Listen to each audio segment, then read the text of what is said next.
misturar a equipe mesclada, fez diferença para vocês? Como que você tem visto as mudanças do Vasco e o que o Vasco ainda pode mudar, alterar nesse Brasileirão para apresentar nesse ano, nessa temporada? Cara, no hay time misturado. Acá hay un equipo, un grupo que tem que estar pronto quando toca jugar a cada um. A gente tem que ser inteligente porque tem um ano longe, tem muito jogo, muito campeonato por disputar, mas tem muito por melhorar. Eu não gosto de falar quando não me toca jogar, mas corresponde falar. E a gente comete errores muito infantiles que sirven os goles para o equipo adversário. Somos um time que toma muito gol desde o ano passado, mas eu não quero falar que é um problema da defesa. O problema é defensivo, cara. E sabe por que ele tá falando que são muitos erros infantis? Sabe por que isso? Porque ele tá sempre dentro do campo, ele não consegue enxergar, ele não consegue perceber. Cara, o Verratti, ele não é poupado nunca. Eu só vi o Verratti não jogando quando ele fraturou a costela, porque no mais ele tá sempre dentro de campo, ele não consegue enxergar a quantidade de erros que o Vasco comete o tempo inteiro, pô. E hoje que ele ficou na reserva, assistindo o jogo de fora, ele vê, cara. O Vasco toma muito gol assim. O Vasco toma muito gol de erros individuais. Eu fico bobo que eu não vi tudo. Eu só vi um trecho que apareceu. Eu falei, cara, eu vou parar de ver, depois eu vou ver da live. Do Carille falando na coletiva sobre erros individuais e erros coletivos. Cara, não é possível. Eu não acredito que hoje em dia os técnicos chegam e falam assim, cara, você comete muitos erros individuais, você precisa melhorar nisso. Em passe, você precisa melhorar em domínio, você precisa melhorar em posicionamento. Eu não acredito mais que técnicos façam isso com os jogadores, pô. Agora, esse cara tá falando isso porque pela primeira vez ele ficou do lado de fora assistindo o time dele jogar. E é o tempo inteiro, cara. E é o tempo inteiro. Se você for colocar na ponta do lápis, os últimos jogos sempre tem erros que são pontuais de pessoas específicas, cara, de algum jogador. Pô, mano, hoje o João Vitor, você vai falar, é o time, o futebol é um jogo coletivo, beleza, cara, mas você tem que chegar e chamar o cara no canto e falar, cara, olha seu posicionamento. Olha isso aqui, o cara deu uma assistência nas tuas costas de peito e Nietzsche não tá jogando futevôlei, não. Futebol de 11. Futebol de campo. Aí o cara fala isso, pô, são erros infantis mesmo. É doideira, mano, é doideira. O problema do time inteiro. Partindo de los atacantes, a gente tem que... Ele tá passando pano, pô, ele tá passando pano. Mas quando você fala que você tomou 9 gols em 3 jogos, pô, cara, tá passando pano. Tem que pano. defender melhor, tem que cometer... E 2 anularam, menos né? erro, porque você, neste campeonato, comete um erro, tem grandes jogadores e a bola é gol. Então a gente tem que melhorar muito. Não pode tomar 3 goles com Melgar, 3 goles hoje, 1 gol com Santos. É isso, cara. É impossível competir assim. Então a gente tem que ser autocrítico, tem que melhorar muito. Não é culpa do treinador, é culpa nossa, dos jogadores, porque os erros são muito infantis.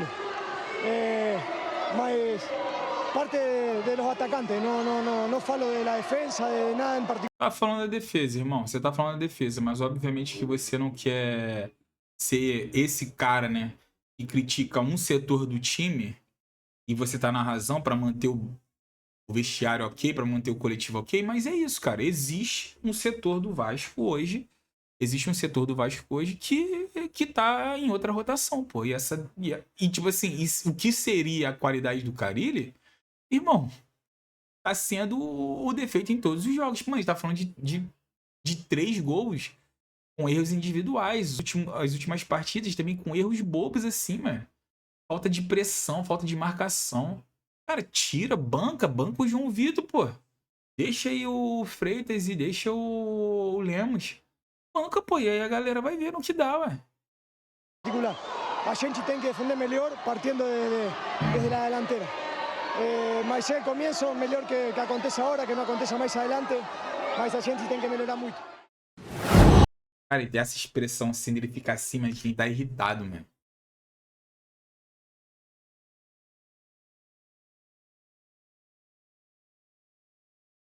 Aí, parece ser a Carille demitido. Podia, mano. Um trabalho para tava fazendo almoço e tava rolando na televisão. Aí eu não consegui ouvir tudo, mas aí quando eu sentei pra ouvir, eu falei, ah, cara, vou assistir em live isso.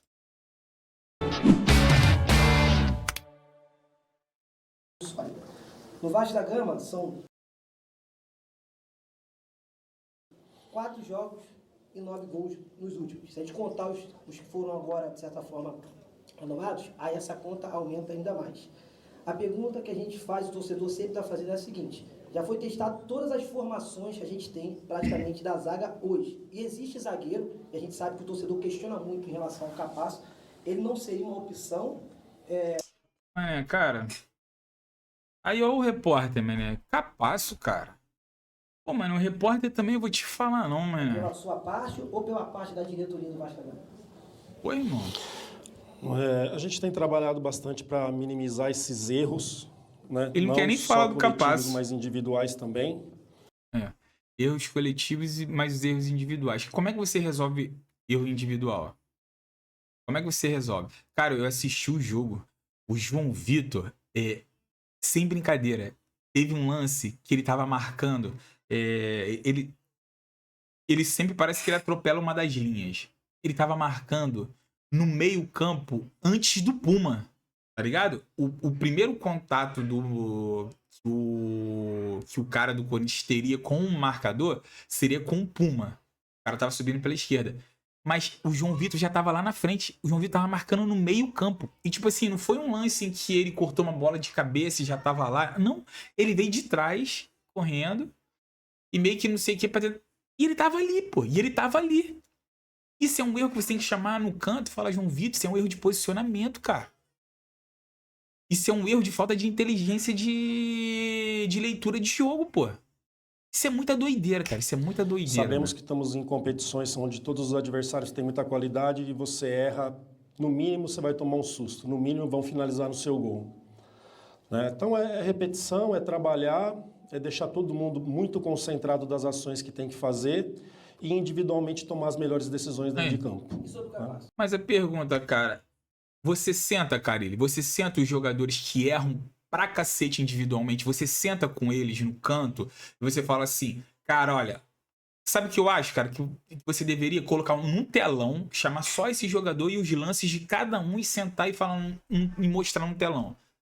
Fala, cara, isso daqui que você fez é inteligente da sua parte? Nem questiona a técnica, não se for entrar nesse mérito da técnica, tu vai ter que mandar esses caras pra voltar pra base. Pra fazer aquele treinamentozinho que vai atrás e volta, dá uma chapada com a direita, volta não sei o que, dá uma cabeçada, depois volta com a esquerda, vai pro lado. Porque, cara, leitura de jogo, inteligência do que tá sendo feito na partida, pelo menos isso você tem que cobrar esses caras, cara. Você tem que cobrar o PH, que o PH toma muita atitude errada, toma muitas decisões erradas. Você tem que cobrar o João Vitor sobre posicionamento e leitura de jogo. Eu acho que você não faz isso. Você sabe que existe o problema, a coisa, mas parece que você não resolve, cara. Porque chega no próximo jogo, vai dar a mesma coisa, os mesmos erros, a mesma questão. Pô. Tô respondendo. Então, o Capasso não vem treinando comigo, tá? Também tem meninos lá na base que eu gostei muito no começo do ano, o Lincoln e o Luiz, né? Mas todos estão trabalhando aí firme para que a gente possa melhorar. Olá, Carille. Joel Silva, do canal Colina em Foco. Queria, claro, imaginando a escalação do Vasco, claro, 3 titulares, a gente entende pela sequência, mas eu gostaria de saber até que ponto essa decisão passou por você, e o departamento médico, o departamento de fisiologia, explicasse, né, a sua dificuldade em escalar o time do Vasco. Aproveitando também, gostaria da explicação do Garré não ter ido nem para o banco de reservas. E por último, o que explicar dessa atuação que, ao meu ver, foi muito aquém, principalmente na questão de jogar, de combater, de raça. Porque eu entendo o seguinte, né? Ao meu ver, um jogador reserva, quando tem uma oportunidade, imagino que ele tem que comer grama. E a gente, no primeiro tempo, não conseguiu observar isso. Até que ponto isso é culpa sua, culpa dos jogadores, e explicasse, né? Vontade é culpa do jogador, cara. A decisão final da escalação ela é sempre minha, mas é claro que eu tenho que respeitar todos. Então a gente... Em algum momento a gente teria que fazer isso, né? Jogamos domingo, jogamos quarta com viagem, jogamos hoje, tem jogo terça, sábado, terça novamente depois lá no Ceará. Em algum momento ia ter que fazer isso, Os números mostraram para a gente ter uma certa preocupação, né? Tem jogadores que são muito importantes no nosso grupo, que é o caso do Coutinho, que eu já perdi 2 vezes esse ano, que foi contra o Fluminense, quando ele sai, depois contra o Flamengo. Então a gente tem que controlar, sim. A decisão ela é minha, mas eu tenho que respeitar também o que eu escuto e tomar a decisão. Voltamos, no meu modo de ver, voltamos a errar e perder a confiança, né? Isso já não é de hoje, isso já é até de anos atrás, por todos que estão aqui no clube já me falam. E futebol é um jogo de erros. Cara, olha isso, cara. Olha isso, cara. Carille, me desculpa, Carille, mas futebol não é um jogo de erros, cara. Futebol é um jogo de acertos. Erros vão acontecer, mas o futebol não é um jogo de erros, Carille. Pelo amor de Deus, cara. Na boa, Pedrinho, todo respeito. Se você tem um técnico que faz uma leitura de que o esporte ao qual ele é um técnico é um jogo de erros, sendo que quem ganha comete acertos, e você decidiu manter esse cara, Pedrinho, já tá recaindo a responsabilidade sobre você também. Ou no mínimo você tem que sentar o Carille e falar: Carille, futebol é um jogo de acertos, cara. Futebol é um jogo de quem acerta. Os erros podem acontecer, e os erros no futebol não devem ser nem tolerados, cara. Os erros no futebol devem ser compreendidos. Compreendidos por quê? Para que não ocorra novamente. Mas agora o futebol não é um jogo de erros, não, cara. O futebol é um jogo de acertos. E se meu... Pô, cara, eu não acredito que o técnico do meu time acredita que o futebol, o esporte, futebol, seja um jogo de erros. Pô, pelo amor de Deus, cara. Pelo amor de Deus, mano. O esporte, jogo de erros, todos. Errou, perde. Toma gol, toma susto. Meu Deus do céu. E para mim isso voltou. Estava um jogo controlado, tivemos uma saída errada lá pela esquerda, fomos pressionados e na sequência tomamos o primeiro gol e a gente se perde dentro de campo. Então é um trabalho também de conscientização, um trabalho para que eles tenham sabedoria que errou, vamos para a próxima e tem que acertar e continuar jogando, respeitando essa instituição que é tão grande, né? Esse é um trabalho meu, um trabalho de toda a comissão, assim, para que mentalmente sejam bem fortes, assim, errou, continua na mesma pegada, continua que está programando e que individualmente eles possam dar uma resposta muito boa. O Garré, rapidamente. O Garré, como já também não ia iniciar, eu tinha Paulinho, comecei com o Tietê, tinha o Paulinho para fazer a função do Tietê e tinha o Adson que está numa volta. Por isso foi a escolha, o Garré terça-feira será titular. Boa noite, Carille. Jonathan Santos, canal BTV Esportes. Queria entender o seu pensamento hoje na escolha, na decisão, na substituição do Verratti aos 25 minutos, na partida 2-0, basicamente definido pelo Corinthians. Qual foi o pensamento na escolha da substituição do Verratti? Não, assim, nenhum jogo faltando 20, 25 minutos está definido, cara. Nenhum jogo. Faz um gol ali, acontece, o jogo muda, o jogo cresce, vai para cima. É um jogador também que é um guerreiro, privilegiado fisicamente, mas já está com 36 para 37 anos, não sei se já fez 37. Tem que respeitar. Como eu quero intensidade, eu não consigo ter uma sequência com o grupo que jogou contra o Santos, a base que jogou lá na Venezuela. Se eu quero intensidade e não dá para cobrar com esses jogadores todos não ficando fora de jogo. Sei que o Corinthians, por exemplo, lá contra o Bahia, poupou muitos. Hoje também segurou 4 jogadores aí, fora os que estão machucados. É a nossa luta diária e também deixar todos preparados que vão jogar, cara. Vão jogar, não tem jeito, é que eu tenho falado. Vão jogar. Vamos precisar de todos aí, do jogo do Santos até o final do mês, 10 jogos com viagens e tudo mais, e altitude e tudo mais. A gente não pode reclamar e sim achar alternativas. Fábio Carille, Link Beyond, canal A Hora do Vasco. Você acabou de falar sobre a altitude, a questão da logística, calendário, mas em 2 oportunidades você reafirmou para mim, claro, sobre essa questão da gestão de elenco, que você estava satisfeito com aquilo que você tem. Automaticamente, se você está satisfeito, o elenco é suficiente. E hoje, esse elenco que você entrou com uma equipe alternativa mostrou insuficiência, principalmente no primeiro tempo. No segundo, você consegue equilibrar um pouco mais as ações por conta da entrada de alguns jogadores. Aí eu queria ver de novo, dando mais uma oportunidade. A gente está diante de uma janela de transferências, claro, uma janela limitada, mas eu queria saber de você. Você concorda com o presidente Pedrinho que esse elenco está entre os 8 melhores do Brasil, como ele disse anteriormente, e se realmente, como a gente observou hoje, o Ryan em campo, em nenhuma bola aérea ele conseguiu vencer a zaga do Corinthians, diferente do Pablo Verratti, que nos últimos jogos se destacam nesse fator. Você realmente acha que não precisa de reforços? Sim, não preciso.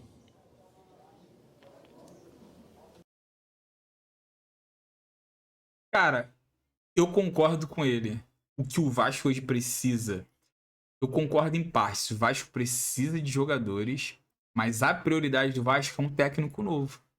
É isso. O Vasco precisa que ele saia e entre um técnico novo. Sabe que eu tô te falando isso, cara? Olha só. Olha como é que o Vasco entrou com 11 jogadores.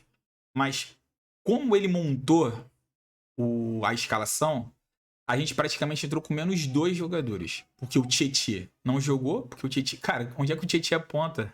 Aonde que o Tietê vai aponta? Você pode falar, mas ele treinou, a gente treinou com ele nessa posição, mas ele não é, cara. Ele não tem caguete, ele não tem o ofício, ele não sabe fazer o que um ponta sabe fazer. E o Ryan, cara, o Ryan não é um 9. Ele pode treinar, mas ele não é um 9. O Ryan não consegue proteger uma bola, o Ryan não consegue fazer um pivô decentemente, o Ryan não consegue ganhar espaço com o corpo, o Ryan não consegue virar e finalizar, o Ryan fica nulo. Então a gente praticamente entrou com menos 2 jogadores. Aí se você for ver, o elenco, cara, tem opções, mas sendo que ele escala mal. A gente terminou o jogo com o Verratti, Adson, Alex Teixeira, Nuno. Qual tinha algum outro atacante?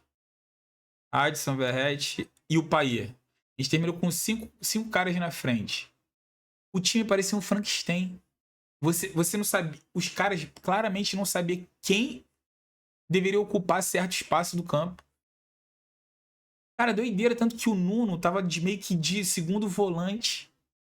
O Alex tentando abrir. Tipo assim, ele poderia colocar esses caras, mas mudar o esquema tático, meio que fazer um losango ali no meio, fazer algo do tipo. Mas ele não, cara. Ele só foi trocando e colocando as pessoas lá pra jogar. Vai lá jogar, cara. Vai lá jogar.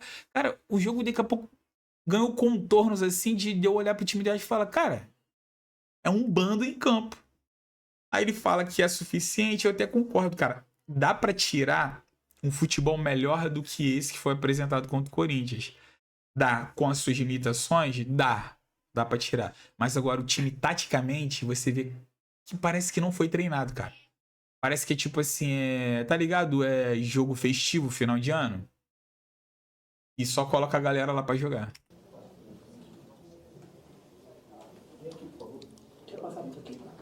Doideira, cara, doideira. O presidente foi o 8º melhor elenco? Boa noite, Carilli, Boa Amanda noite. Alves, do portal do Rádio Gol de Placa. Bom, pensando, depois dessa derrota e pensando nos próximos compromissos, o que você acha que precisa ser corrigido com mais urgência na equipe? Tudo. Temos amanhã e temos segunda para trabalhar praticamente com o grupo que vai iniciar o jogo na terça-feira, trazer todas as questões do adversário, já fazendo uma reunião amanhã com eles e passando todos os detalhes e principalmente levando para o campo e treinar, né? Parte ofensiva, parte defensiva, bola parada ofensiva e defensiva, para que fique tudo muito definido e que eles possam fazer o melhor dentro de campo e buscar a primeira vitória na Sul-Americana, que vai ser muito importante para nós. A última. Aí, ó. Tudo bem? Carilli, Matheus Fernandes. Você é um treinador que teve uma passagem vitoriosa aqui pelo Corinthians, teve conquistas de 3 Paulistão, teve o Brasileirão também, e sempre nesses momentos de incêndio, a torcida do Corinthians lembra do seu nome, pede a sua volta, até aconteceu isso mesmo no ano passado. Como que foi para você voltar aqui, ter essa segunda partida? Cara, pergunta que o cara faz, mas esse cara é corintiano, pô. Vou até passar aqui, pelo amor de Deus. Né? É o que aconteceu comigo. Obrigado, Carilli. Mano. Pergunta que o cara faz, mano. Acho que tomando de 3-0, o cara faz uma pergunta que, pelo amor de Deus, mano. Tem uns repórteres também do... Vou te contar não, mano, nas coletivas do Vasco, que é absurdo, mano.